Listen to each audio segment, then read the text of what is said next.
they could do really well over there. It's not a prediction, it's just a statement. Statement, yeah. I guess it's for the love of the game, for the love of the meme, right? Noki has been doing a great job so far, making a lot of memes, and yeah, I also follow a lot of his videos out there. But coming back to the match here, it's looking way too subtle. No movement so far now, not even a single bullet flying. Thundertalk Gaming, just 2 elimination. After that, everything was looking damn silent on the map of Miramar. It's the classic map of Miramar. I think that's the essence of Miramar, where you start with a lot of fights with those 4v4 battles, and after that, it actually peaks down, and then it peaks up suddenly at the end zone. Yeah, I mean, Miramar is always really fun, but it got even more interesting recently, Inferno, because of the addition of the JS9 in the most recent esports patch update, right? And the JS9 has been so strong. I mean, look at that! Ajaya from the Gaming Broski is going to be using that weapon to its full potential. On to Kong, and that's going to be then almost fully squad wiped. Really good clutch back, but they're going to be somewhat stranded in the middle of this warehouse, waiting for Ajaya to join the fray, get involved, maybe save the day. As Tanky first aid will connect, will get him back up to full HP, and that's going to be the squad wipeout. The Gaming Broskis are going to be fully eliminated, and Kong will be back up as a 3-man team. The Gaming Broskis, unfortunate turn-off event for them, straight to the lobby. They were able to find the opening, but nope, I think he will strike back. And a team called Kong, they will be having 3. Look at this one. You know what? I had instant. My spidey instincts were tickling that this zone is going into water bodies, and this is exactly what is happening over here. But Aru, in the meantime, is going to get knocked off, and the zone will be taking the knock. So they have to patch themselves off. They have to come in the zone. And if we compare, Max, I mean, you're a great analyst as well. So I think on the map of Miramar, the rotations are way more and far complex if you compare to Rondo and Erangel. I would agree. 100% agree. I mean, I don't even think it's about agreeing or not. It's a straight up fact you're stating right here, Inferno. It is so much tougher because the map of Miramar, terrain-wise, has a lot more depth, right? It's a lot more uneven compared to Erangel. You got fields, you got slopes that are just very straight and very homogeneous. Here, you got a dip that can just appear out of nowhere, and if you don't know how to drive, you crash into it, you die, pretty much. So, Miramar is very tough, especially when you get circles like this. Look at that, talking about driving, Xing dropping out of his car a little bit too early and taking on all of that momentum on his health bar. He's going to be knocked out fully. Maybe revived by his teammates, but definitely not the best way to kick off your Miramar adventure. As things are looking pretty dicey, but I am hoping that we do get a Partona finish. I have literally never seen a Partona finish in my life. Now, this would be a great way to do it. As teams such as I8 and Full Thrive going to be encroaching on each other's terrain, and Calm will be flushed out by Hasaki. Oh no, Zephyr, he's going to get down on the knees and straight up spectating players now. ASIT Esports, they're having a apparent advantage, which is for sure is going to be a case scenario here.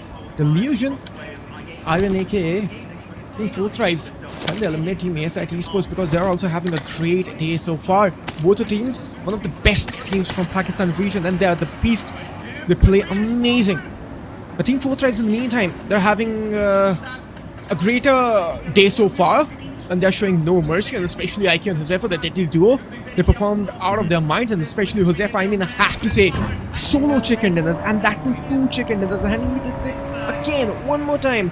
History repeats itself, but in the meantime, it's going to be Asia Global taking a knockout on Thundertalk. Yep, Thundertalk, be careful here. They did get Xing back up earlier, so we'll have to see, as all gamers now, the other Chinese squad going to be involved in a bit of a skirmish from a distance onto TT, so that's just going to be a little bit of a kind of mini war to make sure they claim their real estate. No one can really encroach on it, and they keep it as their own. And Thundertalk, look at the minimap. They're going to have to go for another wider rotation just to avoid that potential clash onto all gamers, which is a good, respectful play. You like to see that coming out from Thundertalk. Especially as these players mind count each other going into PMWC. The circle will not head to Partona. It's back to the mainland on these cliff sides, and this terrain is just so incredibly rough. But one interesting part of this circle, actually, Inferno, you can play under the bridge just below I8. If a team is maybe a bit late on the rotation, the bridge section is actually very usable. But look at that in the main zone. We can see from the north end, the Team DSG and Team Concru, they are making up a rotation into the zone and they are way too late. And I think they won't be able to find an entrance point for the zone. It's going to be a gatekeeping scenario. Lads out there watching this broadcast. So Team DSG and Team Concru, they gotta do something now. And look at that. Team Twisted Minds already, they were in front of Team Concru. That means Team Concru, I don't know how they're going to enter in the zone. They'll be facing a lot of damage on their vehicles. And whenever they'll be coming into the zone, I think they'll be getting eliminated because there's not a lot of breathing space remaining. 13 teams still surviving, 40 players are there. But AG Asia going for the sprays on next generation, not really known to the HP. I think there's another name getting erased from lobby now. This is a big problem push here, instantly punished out by the players of X Generation. That's going to be all gamers pretty much losing one play for free. Jimmy going to be down there, Aguang, and also Shallow trying to defend the fort, keep it alive, keep the hope going in this last game of today. The X Generation, good punish. You see a push that's a little bit half committed to all gamers, don't know if they really want to full send it or play more passive. You punish that right away, get one player knocked, instantly flush it out, and now you create a bit of an even Steven scenario in a 3v fight. So big respect to X Generation in the encroaching. Lord can have a bit of a trade-off back and forth, looking for that opening opportunity. The nade is good, but somehow does not find the knock. Not sure how that worked out, but the nade was definitely looking strong. That was looking outrageous at the moment, but yeah, no connections whatsoever. I don't know why. He was in a panic mode, maybe something like that. But now AG Asia surviving the 3-man sunning. One of the players is gone, but I think he will be finding one knockout. But in the trade knockout, he's going to be getting knocked off, and it's going to be DSG as well coming up in the battle. DSG Mana going with the grenade. Will it connect? Will it not connect? It's going to be a question that we are going to be asking in. Oh, there was one more grenade incoming, but all the players, they are intact. They're looking good, but Soumya, I always keep on saying, he's a really next big thing, but now he's gone away from the match, expecting the players, hoping there will be a winner chicken dinner. Aru, the ideal of the team, one grenade is coming in, and that is going to be pixel perfect. And here we can see Team Concru, this marks an elimination for them on the 13th position, but they have to be careful because it's going to be Twisted Mind. And in my previous segment, Maximum, I said that Concru versus Team Twisted Mind is going to be a case scenario because they were doing the gatekeeping scenario right there. Yeah, I mean, gatekeeping always a good way to do it here. Definitely going to try and hold them off, but both of these teams are not in the play zone. By the way, one thing we didn't mention, DSG did eliminate all of Hora in La Cobreria. That did happen. So Hora, that's it's pretty much a 0-point game straight up. So that's going to be a good fight going the way of DSG. And also Admino, or Godmino as we call him sometimes, does get that final elimination onto Kong. So yeah, good showcase here from DSG, up to 70 points, and the point gap is actually not too small, not too big above them. So catching up to Next Generation, Loyalty First, even the likes of Thunder Talk is not out of the realm of possibilities. So keep an eye out for them, who knows, maybe we could see a massive step up. A circle shifts away, taking more of the water out of the equation, so the underbridge is even more valuable if the team wants to go for a very slow late rotation. Maybe even Abrupt Slayers could be one of the teams to set up shop in that area. As All Gamers Asia now and Next Generation. The fight keeps on going, Inferno, but no one committed it just yet because these buildings can be a bit tricky to maneuver through. No doubt in that, and they have to waste a lot of resources, utilities, spinners, Molotov, right? And yeah, there will be a lot of execution out there. But AG Asia, now we can see a player out there going with the grenade pin, but not able to throw that one. But Noki will be finding a great knockout. It's going to be Loyalty First, none other than them. And that was an outrageous knockout indeed. Oh, Noki, that was a great connection incoming. IQ will find the player down, and Glock going to get down on the knees now. And Team 4 thrives. They are on the verge of eliminating Team Loyalty First. That is just outrageous because Team 4 thrives. They are master. They always keep on showing master classes to be finding this opening, right? And now the doors are open in front of Loyalty First.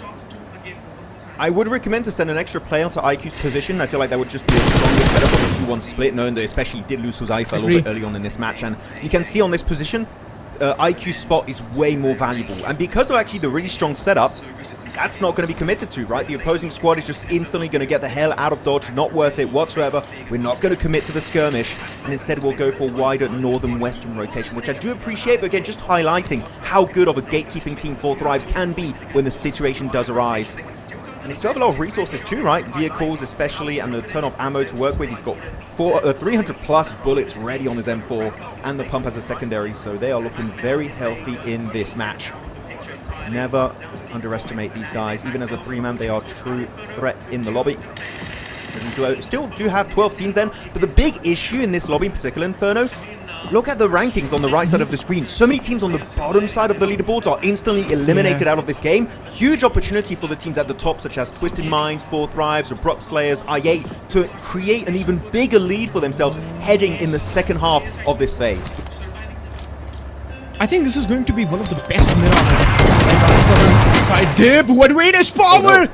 He was able to connect a shot out. No, he won't be able to do that. But now is power committing in a 1v1 T2K Esports now from the backends. He's also getting a shot at. You're going to be very careful, Law. Both of the players with the grenade, they're ready. But his power, I think that grenade might connect him in. He's going a bit back. He wants to cover himself off. But Law, with his gameplay, I think he's very, very promising. So which team is going to be winning this one? But where exactly Team DSG is, because his power needs a reunion with his team. And yep, Law, he is going to get down. I think he's just surviving barely. Just one bullet collection or maybe a grenade will do the job. And Law, the staircases, I think that's just the game wait for them. But Edmino is coming up, and there we have it, the single bullet collection. And this marks an elevation for T2K Esports. But his power, I think that was a hard draw for him. Still no eliminations though. But I gotta say, for DSG to be critical, the regrouping onto S Power took ages. That is one thing that was quite critical on, especially going into phase number 3. The regroup takes so long. Just gotta speed it up by 10, 15, 20 seconds, and that would actually be a really good play. But the time it took in a PMWC level lobby would get shut down right away. So again, just some slight room for improvement. Thunder Talk finally did make their way into the circle, didn't clash fully with the side of all gamers, which is great. They did get 2 eliminations to their name for the man sitting himself, which has been a menace all of 2025. This fight is still going on. There's 3 things always true in life, Inferno: death, taxes, and all gamers fighting next generation on their own. No doubt in that, and now it's Rachel. Look at Lord, he just barely survived with the pixel, and there we have it. It's going to be a confirmation. This marks an elimination on the 11th position itself. We still have a top 10 teams, and it's a 5th zone. This is why I was saying it is one of the best Miramar that we are going to be witnessing today. Looking at the zone, it's looking pretty subtle. Everyone and most of the team are into the zone, which is great. We can see, although Asia, they're out of the zone, they have to come up here. But Twisted Mind, they're going for a confirmation, but the grenade coming up from the side of Nino. Will it connect? No connections whatsoever. In the meantime, they're going for the revival, and there we have it. It's gonna be it's gonna be Thundertalk from the backends. I thought it was Team DSG for a moment, but nope, it's going to be Thundertalk taking 2 eliminations in the hands. Yeah, really good play from AJ with that utility trying to stay hidden away, though we did see for a split second there DSG looking to rock up on that position, third party it fully. So DSG, I've got to say though, that the engages of these fights are looking good. Sure, the regroup was a bit slow earlier, but the actual opportunities they do try and take for themselves are looking pretty damn impressive. Here it's going to be all focused on the side of all gamers in a distance, down to a duo over there. And they are not in the play zone. So really, if you are DSG, you want to set up shop as a gatekeeping team. Want to make sure they can't even rotate as they are moving away. They are visible, but no shots taken yet as AJ trying to hide away behind that supercar in the bushes. Make it work out as DSG. You need to win the fight. He gets one onto Jimmy. Instant flush almost coming on through. But where's the backup? You need to join up and join onto Mania to eliminate that squad, which they do eventually. And that grenade might just be the end of the line for that team. The grenade is good, gets some significant damage. Kwang will remain as a solo, but he shows his back to AJ, and that's an instant punish coming out from him. The 1v1 works out, AJ. Beautiful stuff indeed. Now, stranded as a solo, it's going to be Mania. Can you win the 1v1? That's a no! Thundertalk Gaming for the win. Oh man, and these are the microplays that I've been talking about in my previous segment, and Team DSG, that's a huge blunder incoming. They thought that Thunder Gaming, they are done and dusted, and they're not surviving here, but nope, surprise! Surprise right there, ta-da! Team Thundertalk was there, and that player will eliminate Team DSG indeed. In the meanwhile, now we can see Team Loyalty for just 1 elimination, surviving with all the players intact, but now Team AG Asia, they're also gone, done and dusted, but Team Maximus surviving with 2 top 7 teams now. 3 more teams getting eliminated in a minute. it is absolutely bonkers of gameplay now. And now Team Maximals, they're having a great compound, I think. And if you're having the compound on the map of Miramar itself, you have a big advantage, and that too being in the very center of the map. But Team 4 Thrives and Loyalty First, that's the next fight that we are witnessing. Yeah, it is a good position. You're talking about Max Bells, but they only have a duo, meaning if any team that has 3-4 players looks to push up on your position, ain't gonna be too easy. So we'll see if they can try and hold teams at bay. It's all about zoning. If Max Bells want to get themselves that chicken dinner, though, IQ does get snuffed out behind that hilltop. Noki, T24 can still redeem it somewhat, but you've got to be careful here. One player's still going to be over the ridgeline. You're going to get overwhelmed, taking some significant damage to the hands of that JS9. Oh no! We'll get the win, we'll get the surprise. T24 is going to be knocked and flushed. And that's 4 Thrives, pretty much almost down for the count. Only Noki remains. The nade is looking strong. Gets some damage, gets the knock, and that's it. 4 Thrives fully eliminated from Miramar. They're done and dusted. This marks an elimination for Team 4 Thrives. We are down to our top 6 teams. 16 players. 22-minute marker about a hit now. And brass players, Team Thundertalk Gaming, SIT Sports, and Team Loyalty First are the teams surviving from the first stage itself. That is it. Team Loyalty First, the team that started with the first position itself, Maxwell. I'm talking about the first position, but DRS, they are going to go on with first position now. And Team ASL, aka Brupsless, this is the right opportunity for them to win the whole one. If they are going to win this match, yes, you're welcome in top 2 again for one more time. See how the crew get a clean set up and engage onto AJ. Put an end to their reign here on this warehouse location. It's been so good this entire game, but Hustle Crew up to 3 eliminations, looking pretty decent in terms of loot in particular. That could really create a big advantage on the player team that's been relatively silent this game. Only 1 elimination for themselves this game. Looking to claim 2 more points. They're going for a southern side rotation. They can still go under the bridge, which is where Shari currently is playing, by the way. Really good entry point for them just to stay hidden and alive deep and deep in this game, just trying to rack up these placement points. As Max Bells, Invader, taken out of the picture entirely. Down to Pika Boy, and that is it. Max Bells, unfortunately, talked about Inferno. The duo defense is not easy to pull off, and in this case, it did not work out. I mean, it's tremendous to see the players surviving there. And Maxwell's, they won't be able to do that thing so far. But Thundertalk Gaming, oh no. This marks an elimination for them. Hustle Crew's Loyalty First, Team ASL and Team ASIT Sports surviving now. And now, Hustle Crew, they're able to have a drop as well. Maybe some P90s, maybe some greater weapon to work with in the close range. But the zone, it is going to be a centralized zone action. ASIT Sports team up into the zone, Hustle Crew as well. The northern part, this is greater for them. But Team Loyalty First, they also have the compound and they have players. Not like the Maxwells, and there we have it. A great knockout incoming. And now they won't be getting defeated very easily. I think Team Loyalty First is looking very commandable to win this one. And there we have it. A confirmation coming on the local. Restaurant will finalize that elimination point for himself. Amazing sprays from Flanky Boy, really. The Hokage of Miramar, that's for real.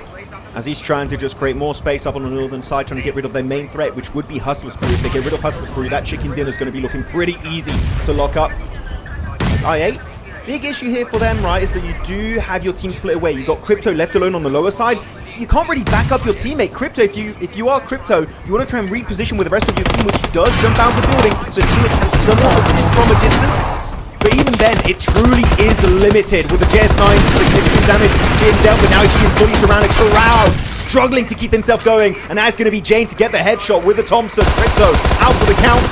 But his teammates coming in way too late here, Inferno. That's 2 players down to a solo here in Delusion. They are indeed now ASIT Sports. Delusion. The Solomon signing is going to be Iron. What he can do. The next one in the hand. Won't be able to find the first one himself, I think. Yes, he will be taking the first one itself for himself. And now it's going to be Charlie, the Solomon signing of the team. Coming up in the closing battle. I think Iron gets it. He's going to take this one with this grenade. I think this is looking very damn promising. Shari is coming up close personal, but the grenade is going to get unpinned now. Maxman, this is way too intense. But Iron coming up close personal, going back again, going with the Molotov, using all of his utilities that he's having in the bag. This grenade is promising. This grenade coming up. No, he's going back. Wait! Iron! He will be able to take this one, and ASIT Sports survive. And yes, I said that. The Iron, he will be able to find this one, and he exactly did that. What an insane solo clutch delusion. Doing it from the rooftop, able to play so well around that infinity with the Molotovs and grenades. Can he get it once more? Unfortunately, no. He cannot put an end to the reign of terror of Hustler Crew. And that's going to be KC securing himself the extra elimination up to 5 and also a second place, securing 2 points with that single elimination. Massive plays from KC. But can he do it once again against 3 individual players of Loyalty First? It ain't looking too good, especially with that circle. He's going to give it a fair shot as he's trying to heal up with the S12K. He's gone AUG as his main weapon. They hear the footsteps. They know he's hiding Inferno. There's no way he can survive. And that is it. Game over. And Loyalty First will claim the final chicken dinner of the day on Miramar. They are gonna be making it now, and that is pure class. Loyalty First, they were looking perfect. They were having a great compound to hold themselves off, and Survival Rumble Chapter Number 3, it is looking dang great. And Maxwell, you also look great, man. I mean, come on, you look great as well. But the chicken dinner is done. Unfortunately, the match has ended. I wish it was going a bit more so that I had opportunity to cast with you more and more. But we'll be having a look onto the stats as well. But Maxman, it was an amazing match. Yeah, it was definitely a really interesting one. Again, still a few things are like a bit weird, especially that hot drop. Wait, can I zoom in right now for the memes? Wait, actually, let me try. Horror, DSG. I see guys hot drop during PMWC. We're gonna have a little bit of a discussion, okay?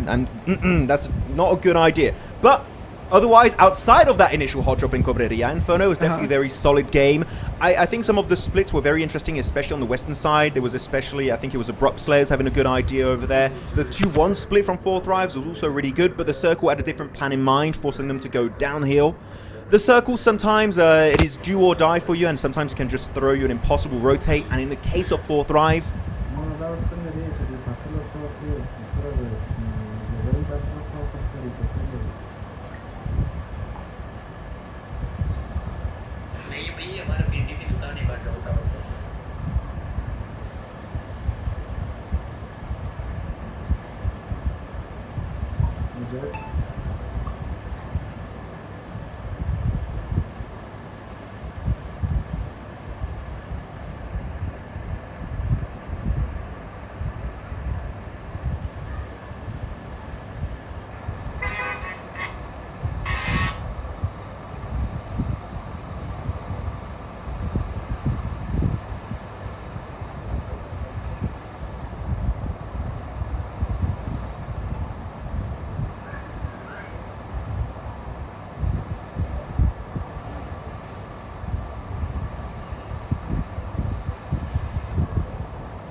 That circle was just very unkind to them.